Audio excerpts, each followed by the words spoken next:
Teman-teman semua, telah banyak nasihat yang telah kita dengar.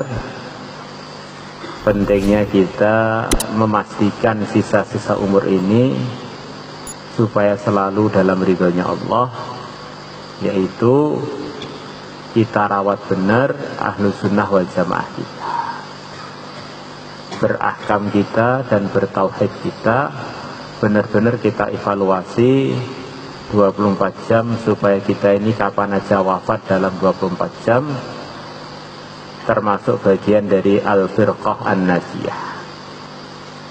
InsyaAllah. Diceritakan dalam sebagian kitab-kitab karyanya para masyayikh termas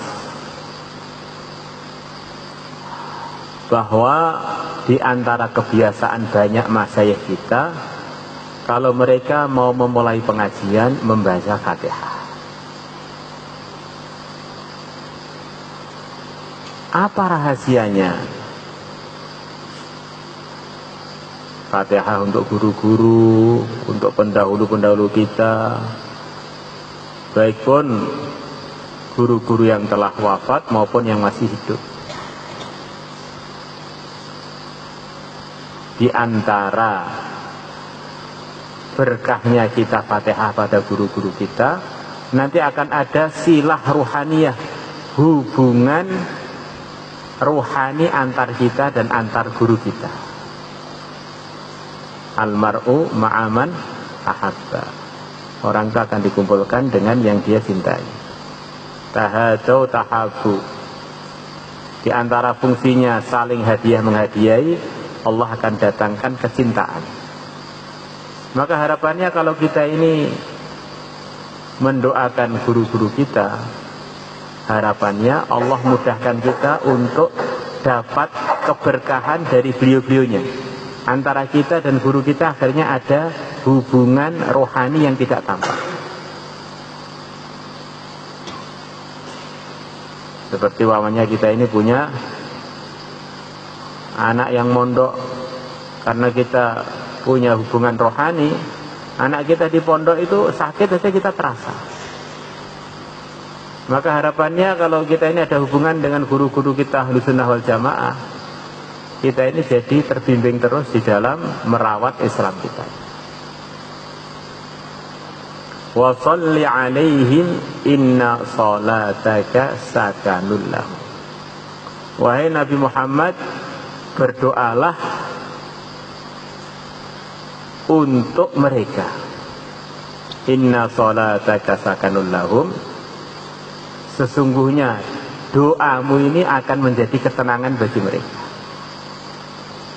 Doa kita akan mendatangkan manfaat kepada yang kita doakan.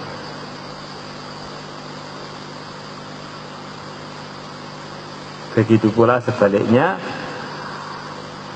yang kita doakan mereka mendatangkan manfaat kepada kita karena kita sembuh. Dalam sebuah mafhum hadis, kalau orang mendoakan orang lain kebaikan, maka Allah akan jadikan antara dia dan yang didoakan cahaya yang menyambung.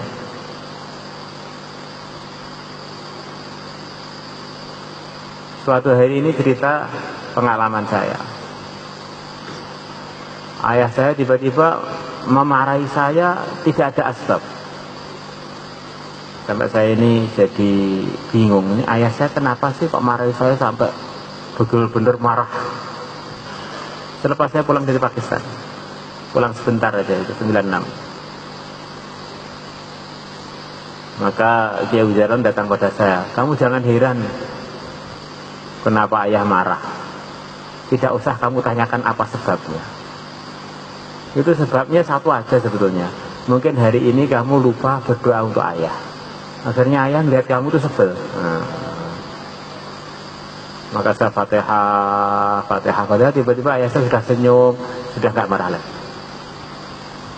Ini satu gambaran bahwa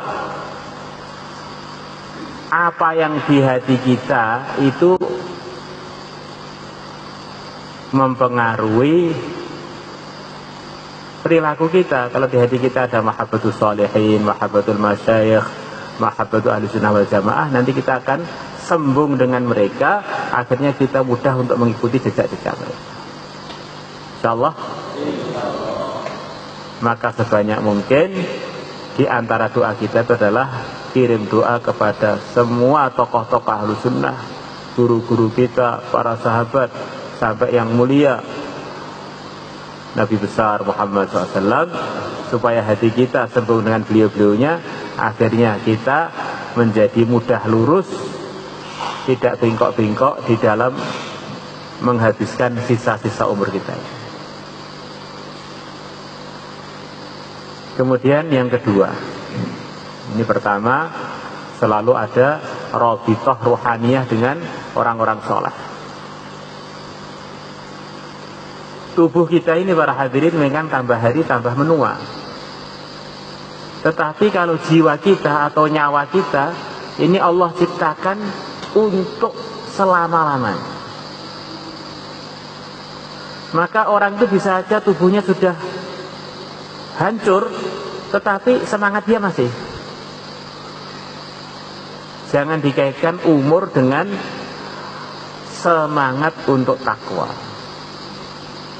Di kita ini umur berapapun, usaha semaksimal mungkin untuk nambah maklumat, nambah pengetahuan, nambah mutola'ah, kemudian nambah perbendaharaan bahasa Arab, nambah wiridan, nambah tahajud, sampai jiwa kita ini lepas dari tubuh kita. Kita lihat orang-orang yang ngurus dunia itu kan, Masya Allah, sudah rentah, bahkan sudah stroke loh, masih ziarah tokonya, melihat bisnisnya, melihat pabriknya. Badan kita memang mau rusak, mau mati, tetapi jiwa kita sebetulnya semangat terus. Maka jangan sampai orang-orang dunia ngurus dunianya begitu semangat, sementara kita ngurus agama kita, katanya alasan umur kurang semangat.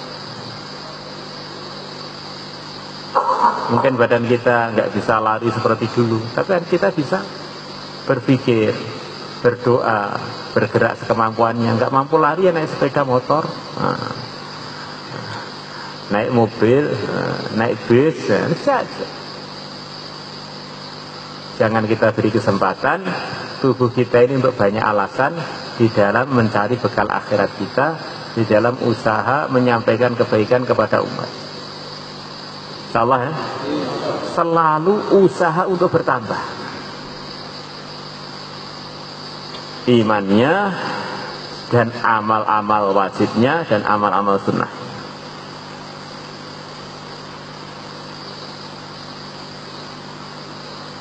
Sampai tingkatan kapan saja saya mati, ini di dalam ridhonya Allah. Tidak ada celah yang sifatnya nganggur, tidak berpahala. Kemudian yang ketiga, santri-santri yang sudah punya keluarga, punya suami, punya istri, punya anak, bagaimana ada tirakat khusus untuk keluarga ini. Kita ini adalah penanggung jawab utama dan pertama di keluarga kita. Tidak bisa keluarga kita ini hanya kita serahkan ke madrasah, hanya kita serahkan ke ustadz lain. Al-waladu sirru abih, anak ini adalah rahasia orang tuanya. Orang tuanya mentirakati, ya anaknya akan mudah jadi. Orang tuanya nganggur, sibuk main-main HP, sibuk apa itu game-gamean, ya nanti anaknya juga akan lalai. Maka suasana di rumah itu bagaimana? Di antara isinya tirakat untuk anak cucu, di samping untuk umat. Tidak ada di Quran yang dinukilkan lebih banyak doa untuk anak cucu melebihi Nabi Ibrahim. Tidak ada orang yang lebih manfaat keturunannya dari kalangan Anbiya melebihi Nabi Ibrahim. Sampai beliau digelari Abul Anbiya, karena para nabi ini didominasi oleh anak cucunya Nabi Ibrahim. Insyaallah. Pertama, mahabbatus sholihin. Kedua, sama yang ketiga, tirakat untuk diri, anak, keluarga. Kita ini ingin yakni al-liqa fi sana al-atiyah kullukum wa kullukun yatakallamun wa yatakallamna bil arabiyyah ahsan minal arab. Idza kan fi kulli yawm tazid kalimah thumma kalimah thumma kalimah fil usbu' sab'a kalimat fi syahr 30 kalimah fi sanah 360 kalimah salah sanawat tujidul arabiyyah ahsan min katsir minal arab ma baqiya illa tadbiq. Nahnu ta'allamna fi ma'had Tambora min as-saff al-awwal hatta ila as-saff al-akhir al-kutub kulluha bil arabiyyah wa nahnu naqra'u al-Qur'an yawmiyan al-Qur'an bil arabiyyah. Limadha la nantiqu biha? Li'annana la nasta'milu al-kalimat allati qara'naha wa hafidnaha wa fahimnaha fi mukalamatina wa muhawaratina. Insyaallah di antar ustaz, di dafatir, di maktab, di turuqat, di dukan, di syirkah, kayak bainal ustaz wa bainal ustazat tatakallamun wa tatakallamna bil arabiyyah. Ini penting ya, apa-apa itu usaha. Terakhir Imam Syafi'i mengatakan di dunia ini hakikatnya ilmu itu hanya 2 saja katanya. Yang manfaat, yang lainnya tambahan. Andai kan orang nggak belajar pun sebetulnya nggak terlalu masalah. Pertama, ilmu agama. Orang itu kalau nggak ngerti agama siapa aja rugi loh. Jadi ilmu agama itu diperlukan oleh segala kalangan, laki perempuan dan semua manusia dan jin yang pengen diridhoi Allah harus belajar ilmu agama. Minimalnya untuk menjalani kehidupan dia 24 jam dia harus tahu mana yang diridhoi Allah, mana yang dimurkai Allah. Alhamdulillah kita telah banyak belajar, kita usaha terus untuk menyempurnakan prakteknya, insyaallah. Kemudian yang kedua, ilmu kesehatan. Orang tuh kalau nggak sehat, mau jadi ustadz juga nggak enak, jadi pejabat nggak enak, jadi orang kaya juga nggak enak, jadi orang miskin sudah miskin nggak sehat lagi. Maka selain 2 ilmu ini sebetulnya tambahan. Orang nggak ngerti matematika nggak apa-apa asalkan sehat. Orang nggak jadi pejabat nggak apa-apa asalkan sehat. Orang nggak kaya nggak apa-apa asalkan sehat. Tidak sebaliknya. Apa gunanya kaya kalau nggak sehat? Apa gunanya jadi pejabat kalau nggak sehat? Berkurang sangat nikmatnya jadi ustadz nggak sehat, jadi ustadzah nggak sehat. Maka di antara usaha kesehatan itu ada usaha ruhani, di antaranya rutin tahajud. Di antara fadilahnya tahajud, pertama mardhatun lirrabb dalam hadis riwayat Tirmidzi, meridhakan Allah. Yang kedua adalah manhatun lil itsm, menjadikan orang itu tercegah dari melakukan dosa. Yang ketiga madradatun lidda'i minal jasad, ngusir penyakit-penyakit dari tubuh. Maka diusahakan selama enggak ketiduran kita semuanya bagian dari ahli tahajud. Sempurnakan 8 rakaat, witirnya 3 minimal. Insyaallah. Yang panjang-panjang. Nah. Kemudian di antara usahanya adalah dengan bersedekah. Mengsedekahi ruas-ruas tubuh kita yang jumlahnya 300 sekian. Sedekahnya minimal sholat duha 2 rakaat. Apalagi kalau kita sempurnakan 8 rakaat. Rutin tahajud, rutin sholat duha. Kemudian yang ketiga, rutin ayatul hirs pagi petang lengkap dibaca mulai istighfar sampai assalatu wassalamu alaika ya sayyidi ya Rasulullah. Petang itu kita pakai pendapat yang dalam Bukhari bahwa petang itu dimulai mulai tergelincirnya matahari sampai selepas maghrib, kita anggap ini sudah masuk petang semua. Jadi kita punya waktu begitu panjang untuk merawat ayat hirs ini. Terus sumu tasihhu, puasalah kalian akan sehat. Satu-satu dibiasakan untuk ada puasa-puasa sunnah. Kemarin waktu saya di Bogor ketemu dengan seorang kiai, dia sudah puasa sunnah 33 tahun. Sehat, umurnya sudah mendekati 70, masih Masya Allah. Di organ tubuh kita ini yang paling capek diantaranya namanya pencernaan. Maka kalau orang itu puasa, perutnya itu nggak ngunyah apa-apa, kurang lebih 12 jam minimal. Jadi dia ini akan lebih banyak istirahat perutnya melebihi umumnya orang. Akhirnya secara asbab dia akan lebih awet melebihi umumnya orang. Maka orang itu kalau tahu diri saya ini sebetulnya termasuk orang yang pola sehat apa tidak, urusan pemakanannya, makan minumnya, lihat kegemukan apa tidak. Nah, kalau kegemukan berarti yang masuk dengan yang keluar jelas banyak yang masuk, akhirnya numpuk. Kita usaha rutin puasa Daud atau puasa Senin Kemis dirutinkan. Bahkan bagus, sebagian penasihat kesehatan kami menasihatkan walaupun kita dalam kondisi tidak puasa sunnah, usahakan makan itu memang harus ada batas berhentinya tiap hari, biar perut kita ini ada istirahatnya. Walaupun kita masih boleh minum, minimalnya berhenti ngemil kecuali minum air putih dan mungkin kopi pahit. Kalau dian kopi atau teh hijau, perut kita itu minimalnya bagaimana setiap hari kita kosongkan minimal 12 jam, idealnya 14 jam ke atas tiap hari. Ini waktu makan tuh anggap saja hanya 8 jam atau 6 jam, yang lainnya untuk dikosongkan, tidak ada ngemil. Insya Allah nanti jadi ustadz itu lebih cerdas, tidak terkendala menghafalnya, tidak terkendala mengajarnya.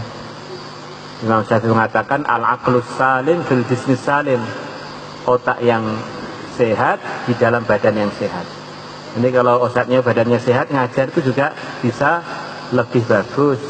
Narbiyah anak-anak juga bisa lebih dewasa dan juga bisa lebih tidak emosional. Ini orang itu kalau berat tubuhnya itu kelebihan, nanti akhirnya dia tertekan oleh beratnya sendiri. Lututnya akhirnya cenut-cenut, dadanya juga nafasnya kurang longgar, akhirnya pengen marah aja. Yang seharusnya kita nggak perlu emosi, jadi emosional terus karena kebanyakan makan. Insyaallah saya setiap hari biasanya ngosongkan perut ya, 14 jam, 16 jam, kemarin 20 jam. Saya makan jam 12 siang terakhir, terus tadi pagi jam 7 baru sarapan. Enak, tubuh itu enak, enteng. Apalagi yang sudah merasa dirinya kegemukan, itu bagaimana untuk lebih disiplin lagi. Terus jangan sekali-kali bangkong. Ailulah, jangan sekali-kali bangkong. Itu termasuk menghambat rezeki, dan termasuk rezeki adalah kesehatan. Termasuk rezeki adalah suksesnya mengajar, suksesnya bangun pondok, suksesnya ngelola pondok. Maka termasuk suksesnya bisnis. Maka sebagian kalian punya bisnis. Kalau pengen lancar semua, di samping ayat rezeki, jangan bangkong. Ibnu Abbas radhiyallahu anhu, kalau saya nggak salah, tiap pagi beliau keliling lihat putra-putra beliau, putri-putri beliau, kalau ada yang bangkong, beliau bangunkan semua. Mau daftar melarat atau bagaimana ini? Mau daftar melarat atau bagaimana ini? Insyaallah jangan lupa saling mendoakan, termasuk doa khusus untuk umat, doa khusus untuk semua cabang, doa khusus untuk Al-Fatah dan Kuala Fatah, biar Allah selalu jaga, digunakan sampai hari kiamat. Yang buruk-buruk biar dihilangkan oleh Allah, yang baik-baik biar dikekalkan oleh Allah. Termasuk kewajiban kita semuanya. Insyaallah. Kalau di Temboro ada acara-acara yang kira-kira kalau kalian ikut dapat manfaat, seperti pertemuan wali murid atau pertemuan alumni, harapan kami antum bisa ikut hadir di sana. Atau ke sana ziarah makamnya guru-guru kita, masyayikh kita. Difatihai dari jauh sudah cukup Pak? Tidak cukup. Didoakan dari jauh Pak sudah cukup? Tidak cukup. Dalilnya apa Pak? Nabi tidak cukup mendoakan orang-orang yang wafat dari Masjid Nabawi. Setiap lepas asar, kalau beliau ada di Madinah, ngajak para sahabat untuk ziarah baqi. Cuma cukup dikirimi dari jauh? Cukup dikirim dari jauh. Zuru al-kubur fa innaha tudzakirukumul akhirah. Ziarahlah kubur, ziarah kubur itu mengingatkan kehadiran akhirat. Insyaallah. Kita tunggu di Temboro sekemampuan. Dan insya Allah setiap lepas zuhur kalau ada nemui tamu di rumah kecuali hari Jumat dan hari Isnin. Di Temboro jangan seperti tamu, seperti orang mahalah Temboro. Ya yang agak lama biar nanti bisa untuk ketemu berbagai macam kebaikan yang ada di sana. Salah ya?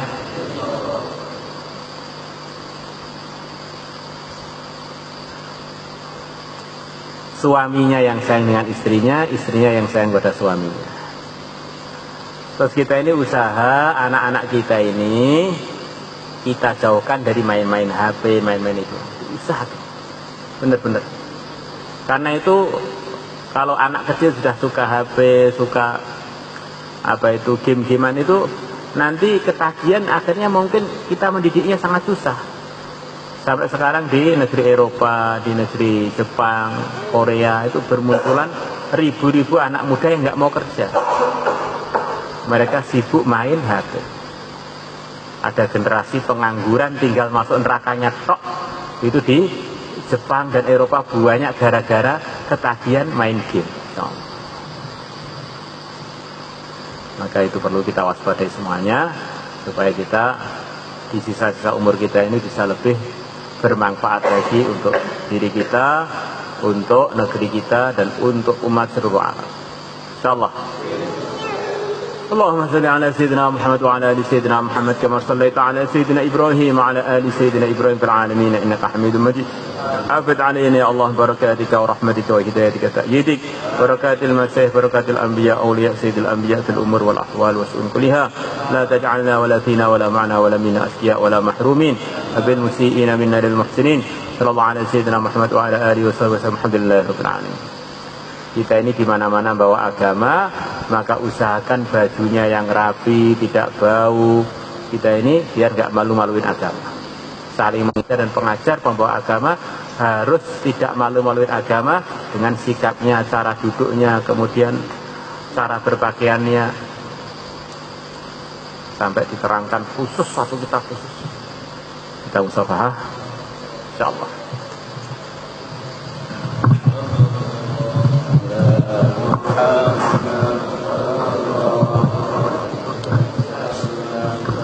الله على محمد صلى الله عليه وسلم.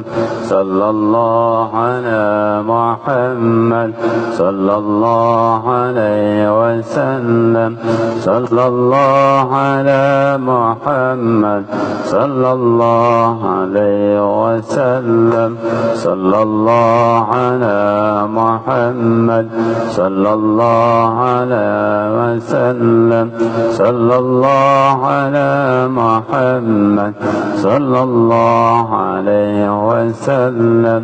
صلى الله على محمد صلى الله